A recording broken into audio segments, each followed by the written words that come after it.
How do you completely fuck up a simple and easy concept of a film about monster trucks?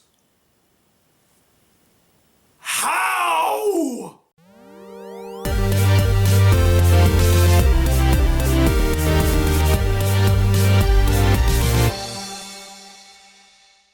Hey guys, the Black Critic Guy, and I'm finally here with the review you all have been dying for me to do, and one that I've been dying to avoid. And that is my review on the smash hit, critically acclaimed film, Monster Trucks. A film about monsters from underneath the earth that hide inside trucks and act as motors for said trucks. Yeah, that film.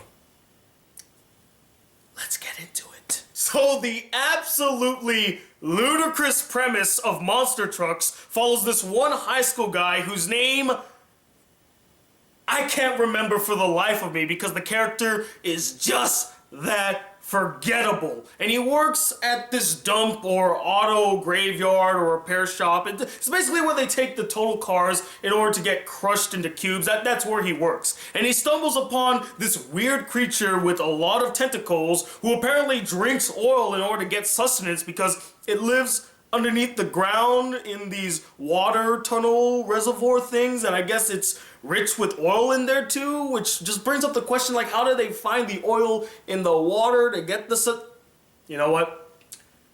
Do not think too hard when it comes to the plot of Monster Trucks.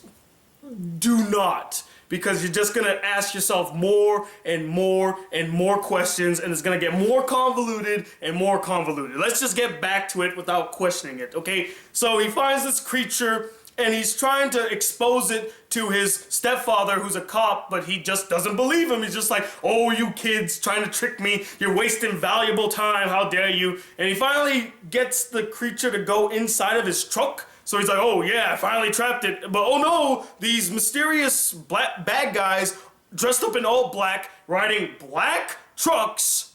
We'll talk about that more later on. But they show up saying, hey boy, we heard you saw a weird creature.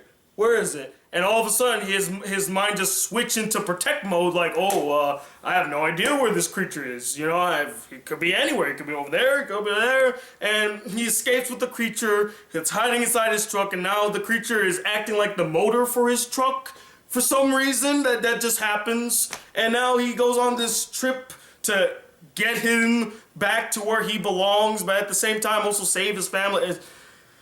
I gave up on this plot, guys. I really did. I didn't care for it. I'm just like, okay, it's a movie about a monster that's hiding inside of a truck and is acting as the engine for said truck. Okay, whatever. Let's go. Now, this film was directed by Chris Wedge. You may not be familiar with his name, but you may be familiar with his work, as he was the director of the first Ice Age film, Robots, Epic, and also is the voice of Scrat. So they got a director who primarily works in animation to direct a live-action film. Oh yeah, because that worked so well the last time they did something like that. Oh, but trust me, that's just the tip of the iceberg, ladies and gentlemen, as that's not even the worst decision the execs made for this film. In fact, you could argue that it was probably the safest decision that they made for Monster Trucks, because the other one is so stupid and so ludicrous and laughable that I am completely shocked and flabbergasted that they actually greenlit the fucker. I recently read an article that was sent to me by one of my subscribers, Providence Rex. I'll link it in the description. You can read it for yourself. That actually reveals the fact that the pitch for this film was pitched by an exec and his then 3 or 4-year-old son. Yeah, an exec and his 3-year-old son were like, hey, what if we made a film about monster trucks, but instead of, the cool monster trucks, let's make it an actual monster that's hiding in the truck. Doesn't that seem like a great idea? Doesn't it seem like it would totally pay off? So yeah, this film was a complete shit show just waiting to happen, and I got to witness it. And so, after watching the entirety of Monster Trucks, what do I think about the film? It is a bad film, guys. No one is denying that. But it's not the worst film I've ever seen. It's definitely not as bad as Polar Shit was last year. Like, Polar Shit was just insultingly bad to an insane degree. This film, it's stupid bad. It's just completely stupid and boring! Now, believe it or not, I do have some good things to say about Monster Trucks. 2, to be precise. The legit best thing this film has, surprisingly, was its cinematography. I thought the cinematography was really good, especially when they do these long landscape shots. They looked really cool. They looked very grand, very lush. The cinematography and camera work was well done in the film, but that's not enough to save it. And the second thing is that this film is freaking hilarious. Of course, unintentionally now. There's so many scenes scattered throughout the film that nearly had me bursting out in laughter. But because there were other people in the theater with me, I kind of had to stifle it because they were the most inappropriate times to laugh. Like, the one that stood out the most to me is there's this one scene where the main character guy is at a campfire and talks to this really cute girl, and he goes into his car to cry, and when he starts sobbing, I started like giggling to myself. I almost was like, ha ha ha, like that, but I was like, oh no, there's other people in the theater, I shouldn't do that. So I'm like,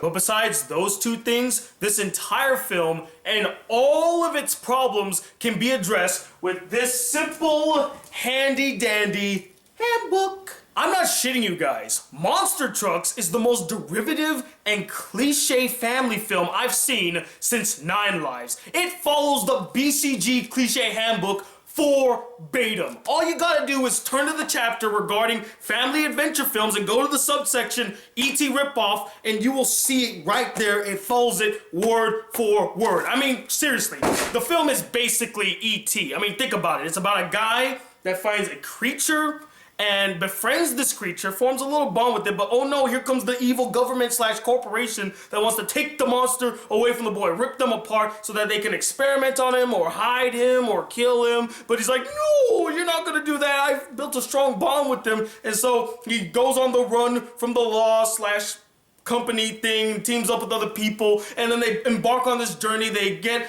through a lot of trials and tribulations. There's a big chase scene near the end, the climax of the film, but it all turns out happily ever after. They bring the creature back to where it belongs. The end, plain and simple. I mean, yeah, it's basically like E.T., except for the fact that it has no charm, no heart, no characters, not an inkling of a coherent narrative, and worst of all, no fun. Without any exaggeration, guys, this film has a shitload of issues with it that I honestly do not even know where to begin. Like, I'm sitting here thinking back on the film right now, and I don't even know where to start. Where do I start addressing the loads upon loads upon loads of problems this film suffers from?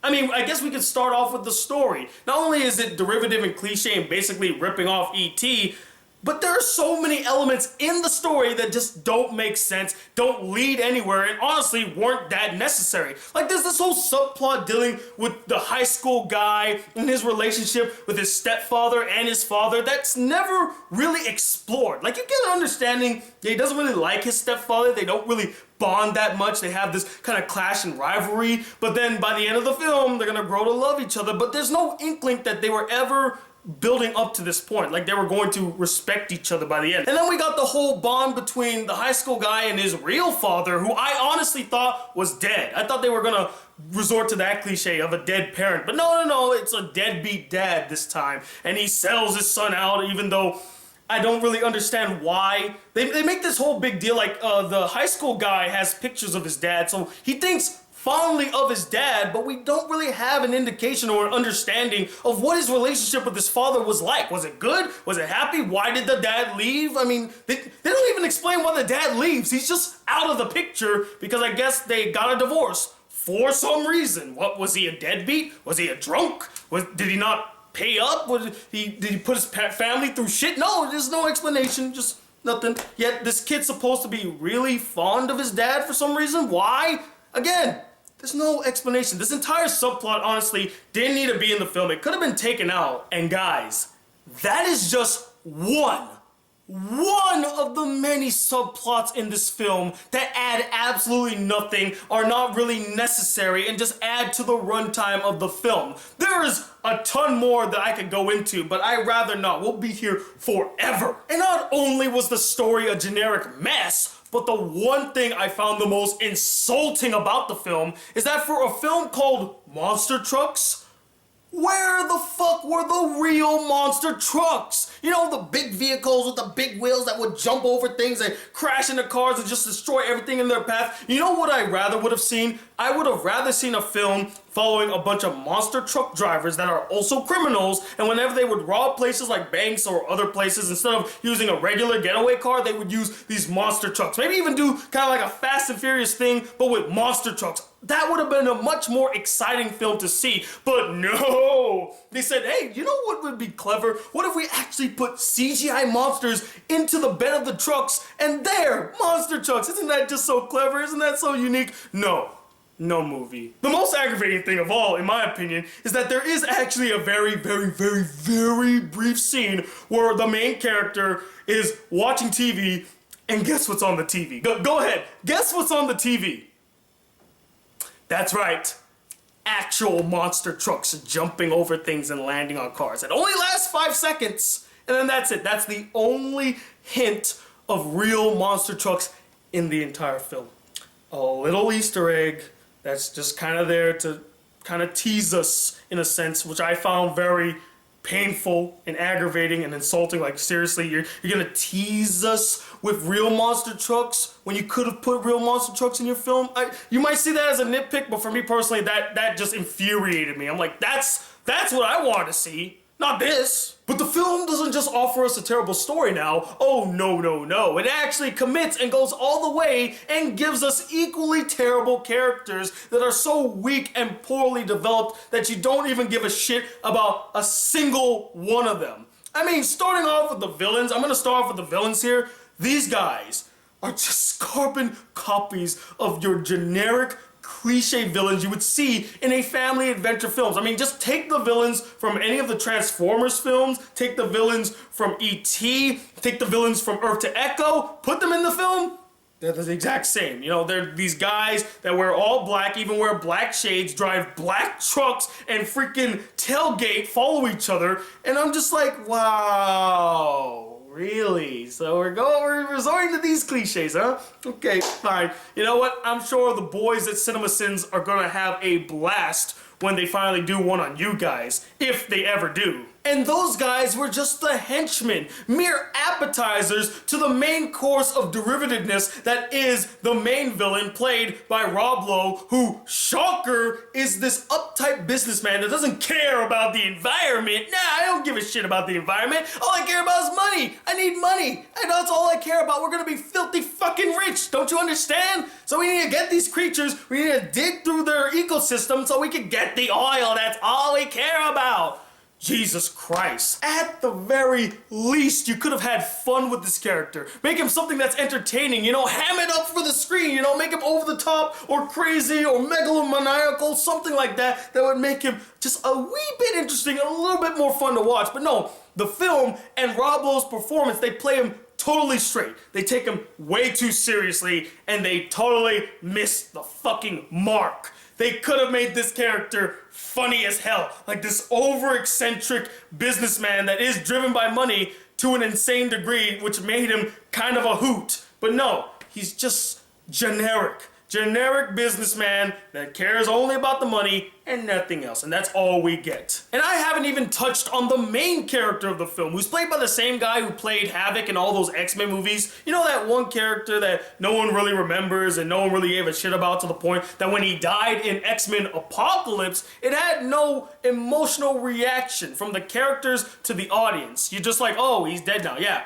that guy's in this film. And his character, I mean, there's not really much I could say about the character that I haven't already said previously. There's only one more thing I want to say about this character. And no, it's not the fact that he forms no real bonds with any characters in the film whatsoever. They're all so forced, tacked on, and unbelievable. But the one thing is that the film introduces this character as if he's supposed to be like a loser type character. Like, the first time we see him, he's riding in a small bus with all of these supposed middle schoolers, elementary schoolers, I don't know. They're definitely not high schoolers, that's for sure. And he's sitting there, you know, all pathetic like, and this one jock asshole guy's driving his cool ass truck with his hot babe by his side, and he pulls up by the bus for some reason, I guess just to taunt the main character, because he knows that the main character is on the bus.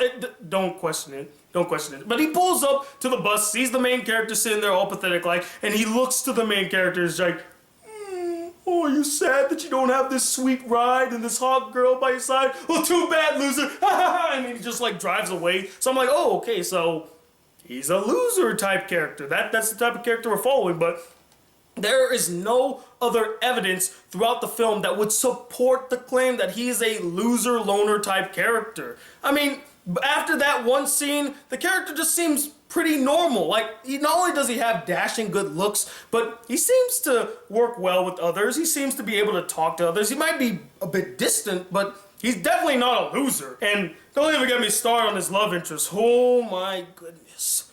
Is she so pointless and annoying? And as stated before, the relationships in this film are incredibly hollow. You feel no connection, you feel no bond. In fact, the characters don't really spend enough time for you to actually feel like they're actually bonding. Like, there's this one scene where all three of the characters are at this cabin, and I said, okay, so this is the downtime where they're gonna get to know each other and bond with each other. In fact, they even set it up to where she asked the main character a question about his dad, and I'm like, oh, okay, so we're gonna get a little backstory about what his dad was like and what his relationship with his dad was like. But nope, they completely bypassed that, only for them to cut to a scene where he's in his car and he's crying, and you have freaking Screech, the monster, comforting him for some reason, because he just knows that he's sad.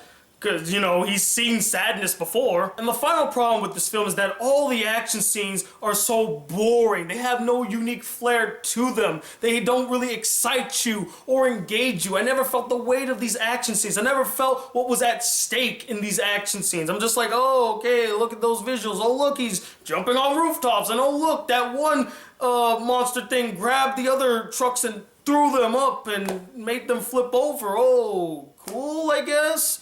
The action scenes are just not riveting, and they're not fun. And that last statement right there perfectly sums up monster trucks. It's not fun, it's not riveting, it's not exciting, it's not engaging, it's not worthwhile, it's not entertaining, it's a complete drag to sit through, and it's incredibly boring! It's not worth your time. It's not worth your money. It's not worth dragging your kids to go see it in the theater. That may not be the worst film I saw, but it's definitely a drag, and it's definitely an unnecessary waste of time. You all know not to go see it. In fact, it completely bombed at the box office, so there's really no reason for me to make this review. I guess I made this because I know you all want to see it, and you guys want to know what I thought? Here you go. But as always, guys, I'm not the end-all be-all opinion when it comes to monster trucks. I'm sure there are a handful of you out there that actually enjoyed this film and found it to be a rip-roaring good time. I know there were a couple families in the theater with me that also enjoyed the film, so let me know what you guys thought of Monster Trucks. Did you enjoy it? Is it one of your favorite films of the year? Did you find it fun and exciting? You like the characters and story? Did you find it really boring, dull, derivative, just a rip-off of E.T.? There's no heart, no charm to it. Let me know, what is the most derivative rip-off film you've ever seen besides like Asylum or something like that? Comment below, let me know. I'm just done with this movie. I don't want to talk about this movie right now. It's giving me such a throbbing headache You have no idea. If you would like to support the Black Critic Guy just a smidge more, why not donate to my Patreon account? Link is in the description. If you want to send me any fan letters, you can send it to this P.O. box right up here. And if you like to see more videos on this channel, be a part of the Black Critic crew, why not hit that subscribe button below, like this video if you really enjoyed it, and I'm Tony Watley II, the monster truck driver known as the Black Critic Guy. Till then, peace, YouTube.